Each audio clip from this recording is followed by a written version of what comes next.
The following podcast is part of the Underdog Sports Podcasting Network.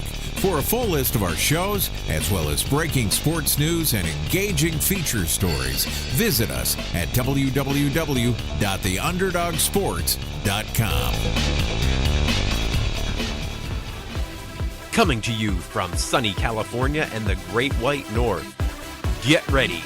We are breaking down the obstacles on the Armchair Ninja Podcast.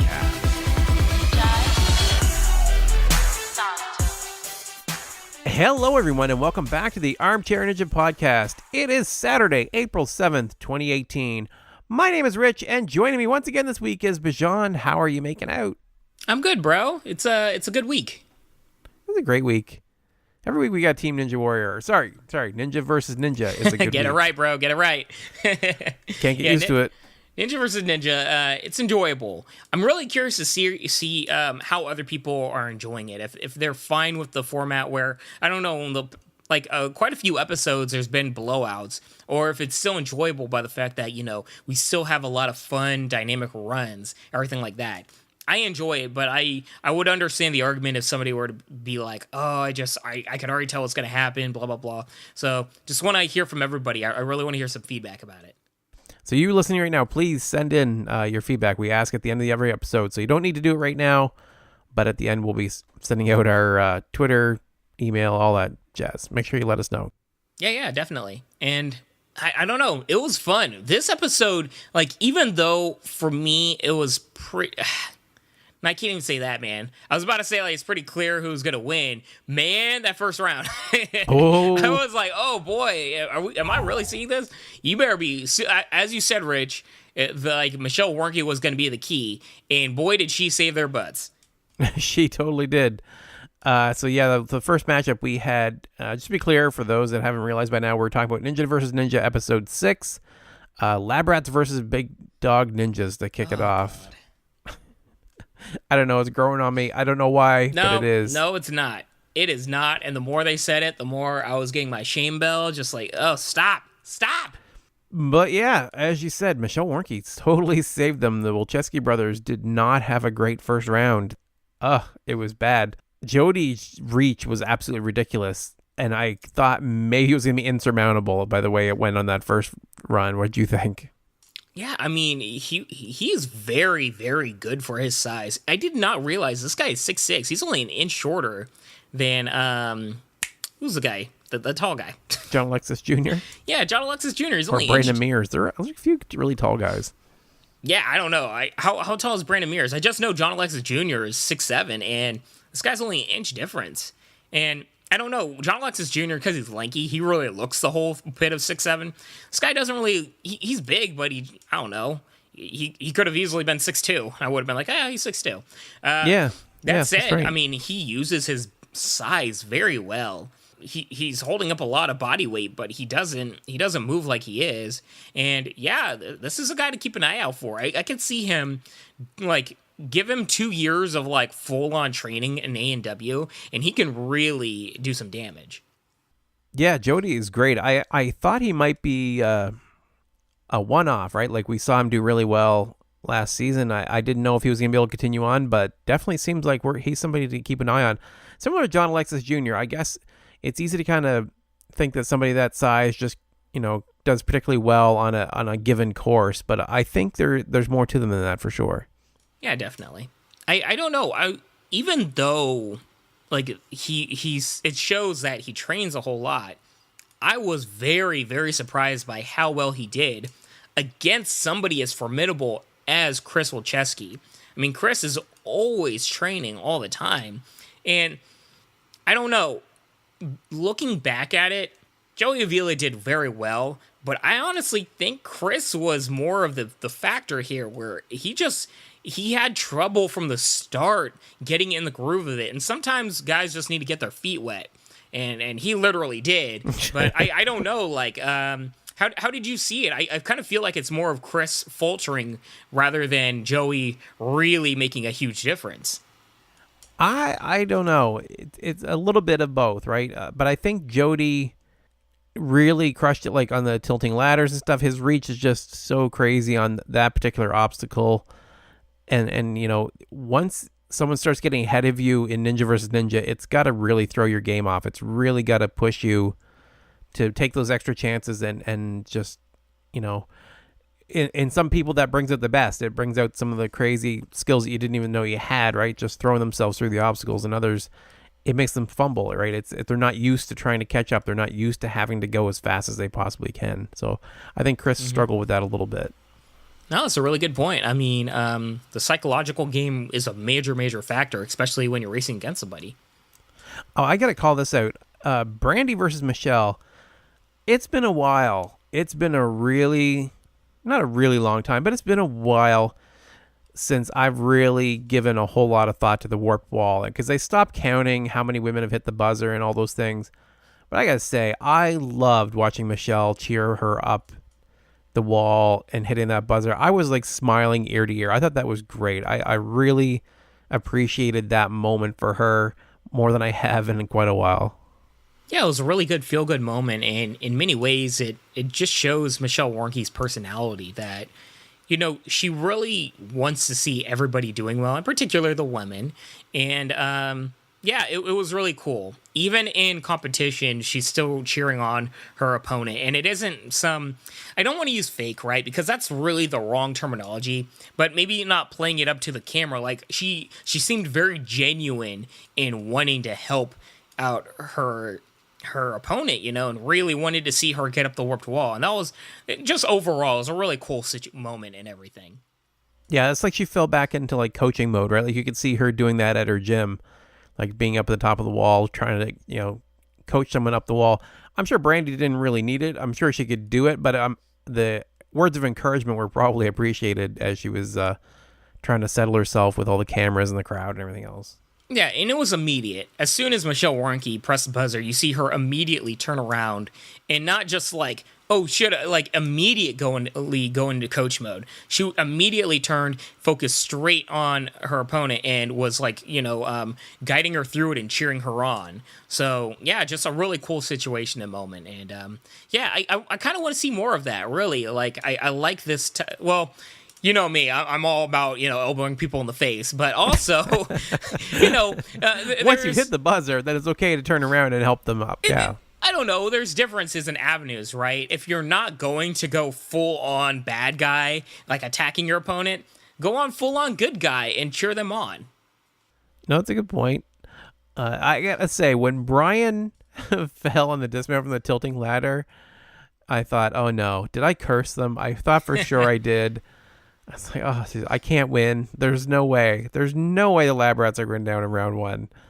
They had to win 2 relays in a row, which they did do, in spite of Brian almost falling in a second time with that dismount from the tilting ladders. I don't know what. I mean, it worked out for him in the end, but I really don't know why you would do that a second time. Like, get a little further on. Like, take the extra time to get that dismount. What are you doing? Yeah, it was just not Brian's day. And he had some tough competition. Joe Salinas is really, really good. I mean, people forget this guy trains all year round at a ninja gym. So he wasn't like, taking on some no-name schmuck. Like, this was a really good guy. So I understand him trying to go fast. But I don't know. This might be a story that we might want to look out for. And I hate saying it, but it might be a thing where Brian Wilczewski just takes too many risks going on. We see him, taking on not even taking on the risk, but taking on a needed risk, I guess is a better term, right? Or he does the steps like in a ridiculous manner where it's like, just be safe. Why do that? And he falls. And same here with the ladder. And it played major parts also in this whole episode. So it just overall, the narrative, it's something to look out for Brian Wilczewski moving on as an A&W career, seeing if maybe that's his Achilles heel. Yeah, so we end up with the drive of the night here right in round one, which was very unusual and kind of raised my suspicions on how the rest of the episode was going to go. Yeah, I don't know, man. It wasn't, it was a nice run, but it wasn't like... I have to say, this is probably the weakest run of the night of the entire season so far. No. I totally disagree with that. I will grant them this. That was a nearly perfect run. Everything they did was flawless. There was nothing spectacular That's what right? I'm There's nothing saying. that really A run stood of the out. night for me isn't about, oh, you're so technical. It's about having some drama. It's about being entertaining. And I don't know, it was just a very cookie cutter run. I mean, I felt like it was the same as a bunch of the runs this episode. No, it was definitely not, because front to back showed, and it's funny that they called themselves out as like a relay team. Chris, I think, said it, and that's exactly how I felt. That was what I expected from the beginning. Is a near perfect run. Some of the best ninjas just doing it without any issues. Not necessarily like flying at absolute Mach speed, but just A level. Maybe not A plus, but A level right front to back.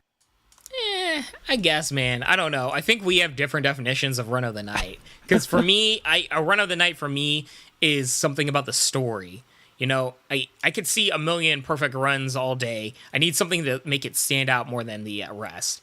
And I think if we were to compare these to the others, this is going to be the least memorable, honestly. Yes, it is, 100%. And that's what I was thinking too. Was like, okay, so what?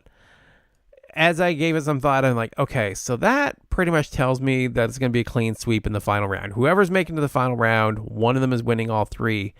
And the more when we ended up with a relay in round 2. And there had been no fast forwards, I knew for sure it was going to be a clean sweep at the end. There was no way that they were squeezing all that in. Yeah. I don't know. I feel like the episode started with a lot of the drama, because really this matchup was the one that really had the most drama. The Lab Rats really, had a huge deficit to make up, and they were able to make up that, and they came from the brink of elimination all the way to, moving on to the finals. And I think that was the big storyline of the episode. And I don't fault them at all, good on them. They had trouble from the start, and sometimes, teams have that. But they were able to, pull it together when the time counted. So the next matchup was Ballers versus Team Alpha. And you had the Ballers as your pick for the episode after a lot of humming and hawing last time. Dude, it was hard. I mean, both of these teams are really good. They're legit. But my thought was, just as you thought with Michelle Warnky, I felt really strongly about their pick in Meiling Huang. She is absolutely fantastic. I mean, if there was any woman on this episode that would give Michelle Warnky a run for her money, it was Meiling Huang. And I was really looking forward to the chance for them to compete against each other. But yeah, I felt like Meiling Huang, she is going to make a huge lead for their team. And, make up the difference if there were any other troubles. But that really didn't play a part. I mean, the Ballers looked very strong throughout the entire matchup here. They were great. So yeah, Meiling really stood out. The run between Lorin and Brent was really interesting, because we had Brent fall in the water and took it better than I think I've seen anyone take it on the show. He was laughing, basically, because Lorin ended up going right over his head. I mean, Brent Steffensen always had, he's always had that vibe of like, free loving, and it's actually really authentic. I hung out with him quite a bit in the LA qualifiers when I competed this upcoming season, and he's just a free loving, like chill guy, and I don't see him really getting upset on anything. For him, it is what it is, and yeah, it's nice having a personality like that. He's a really cool guy. So I don't see anything like I can't see him getting very upset. That said, I mean, more so just we gotta talk about Meiling Huang. I'm sorry, she's so freaking good. She is so good. Her package was a little long. Like did they really need to show her like 3 different things of her doing synchronized fights with guys and stuff? I'm like, all right, I get it, guys, but I gotta say, they had a really cool package against her opponent. I forget her name. Who was the girl that she was against? She was up against Sydney Olson. Sydney Olson, man. Like, I don't know Olson, but like she looked pretty legit. Like, say what you want about how she performed, but going into the matchup, I was getting really hyped because Olson has very good accolades in parkour and a bunch of other things. And I don't know, you can't. Olson did not look good. You just got to say, she did not look good in her run. But, I mean, really, you have to just question just how much experience does she have? Because I've never seen her, and sure enough, in her package, it didn't look like she's done a whole lot of training. Could be completely wrong, and she trains all day, every day. But judging from her performance, willing to bet, probably not. So, Right. I think it's a lack of specifically ninja experience because she's a stunt woman. Yeah. 3-time best parkour female in America, I think it was. I can't remember all the accolades, but like you said, every time they do that, every time we have someone running the course and in the previous episode we've said like, oh, I don't know who that is, but or I've thought that at least when we're trying to pick which team to pick, and then they run these packages and you're going, oh my God, I didn't pick the 3-time parkour champion / stunt woman. Like, she's going to completely crush the course.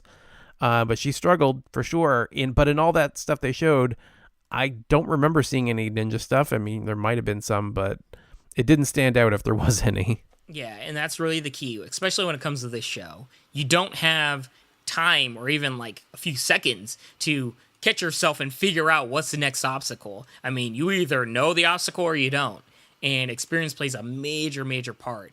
I mean, I think she has the accolades, obviously, to where if she trains for the sport, she can do absolutely phenomenally well.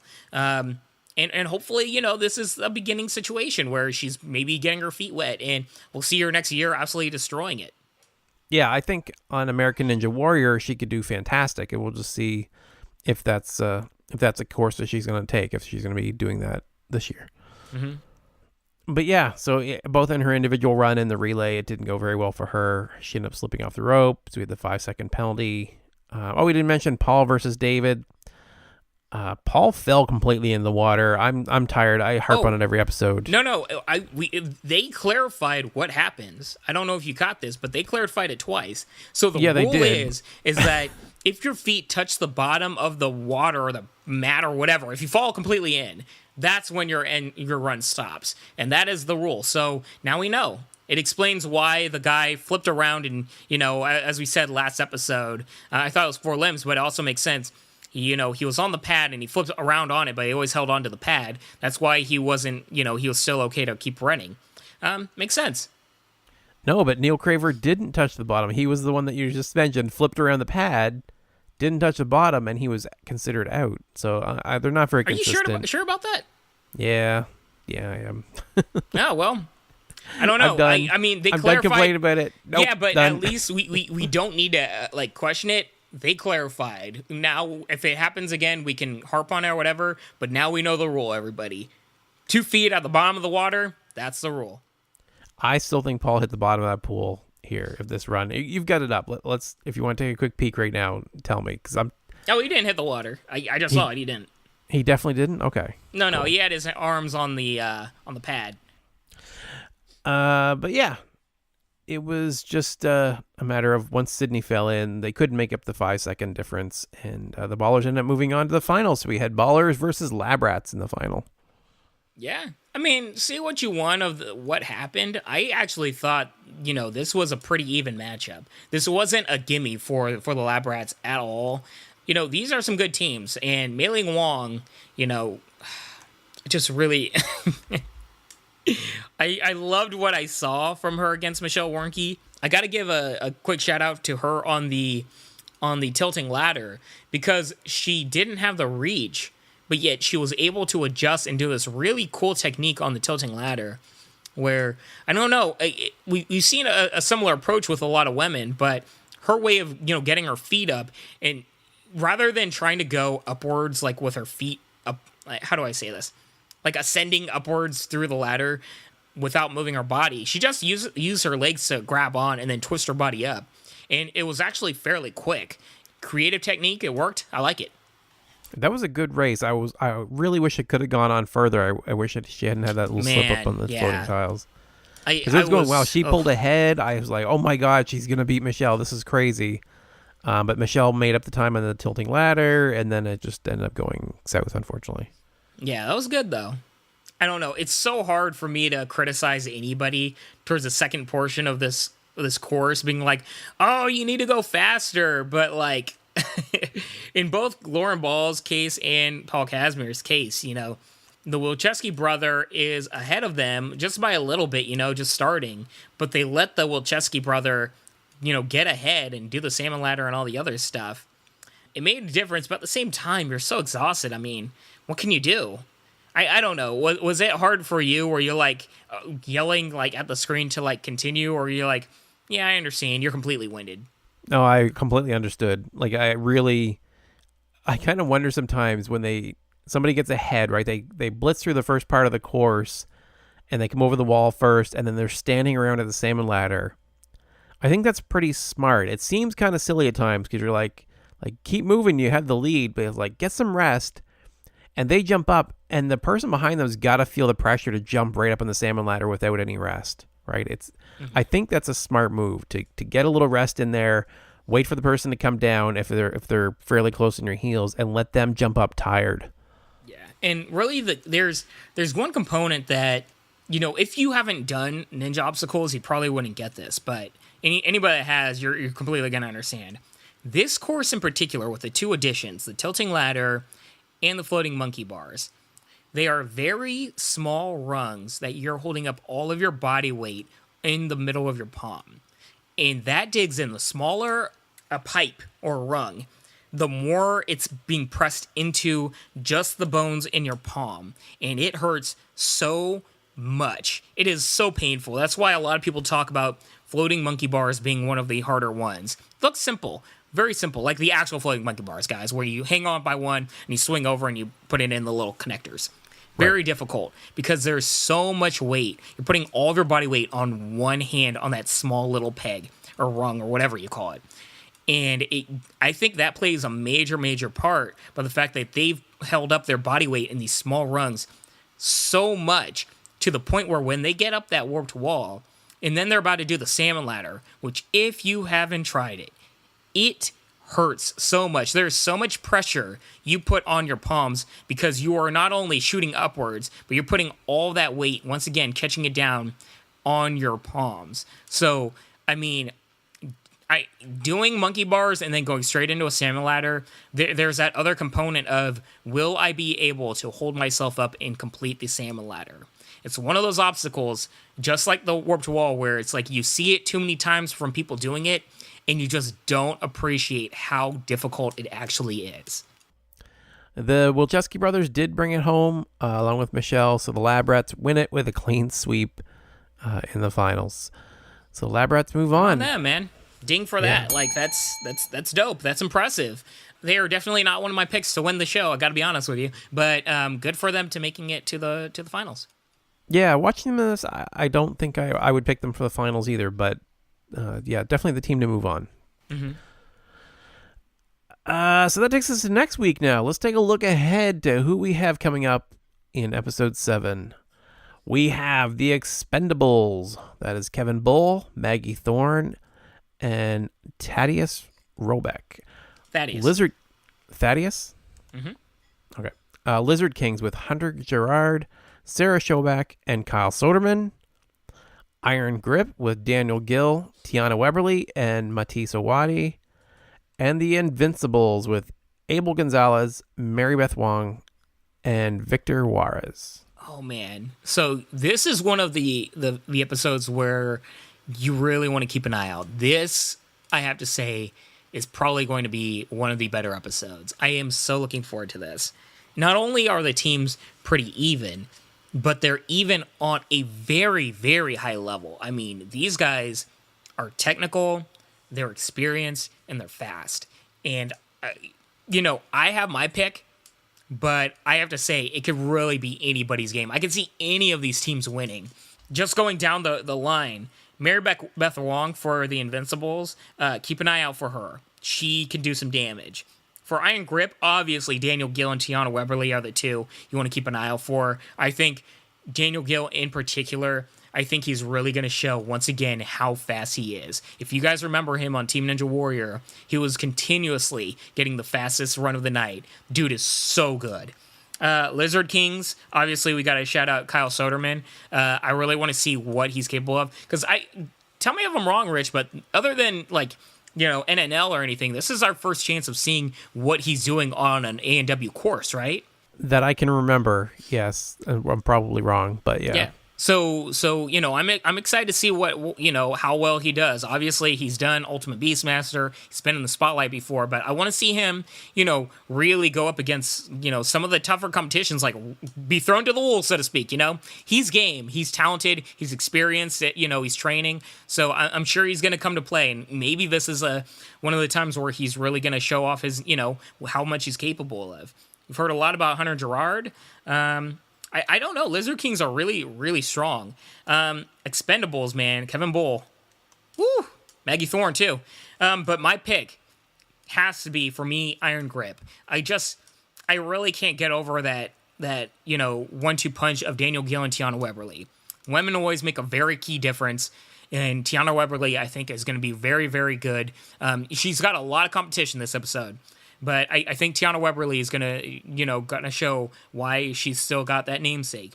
And Daniel Gill, I mean, anybody against that guy, I don't see them beating him. Even the best of the best. Daniel Gill's right up there at the top.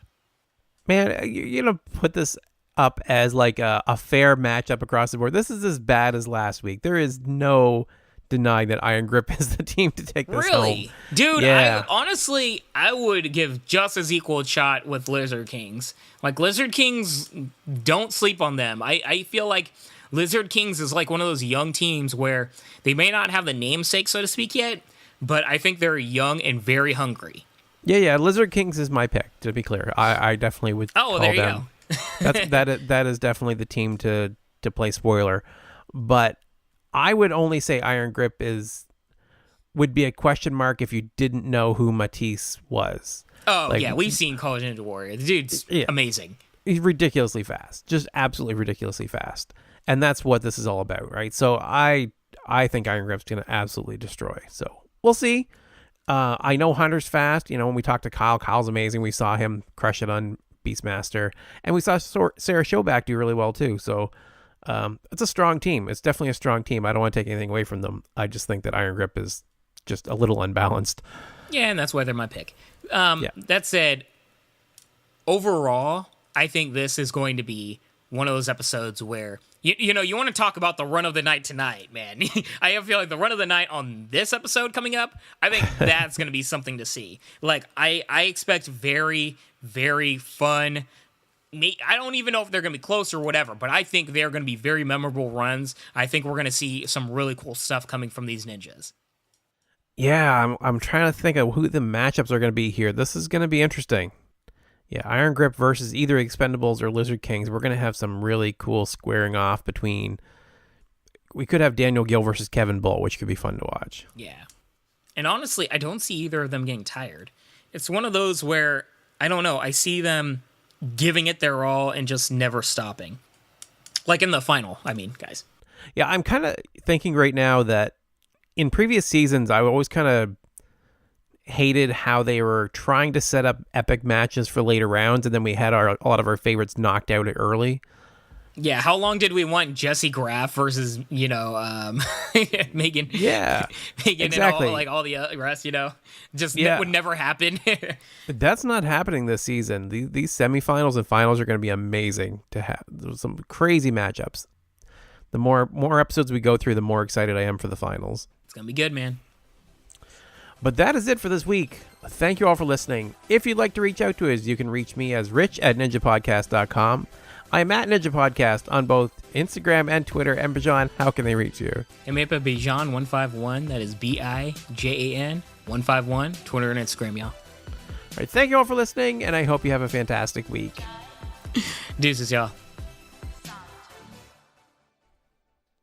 One more note before we go. Starting next week, USA Network's American Ninja Warrior Ninja vs. Ninja will move to Mondays at 11:10 Central after WWE Raw. That's Monday, April 9th. So unfortunately, I will be traveling for business next week, so our podcast will not be any earlier next week. I will do my best to have it to you on Saturday, as always, earlier if at all possible. Have a great week.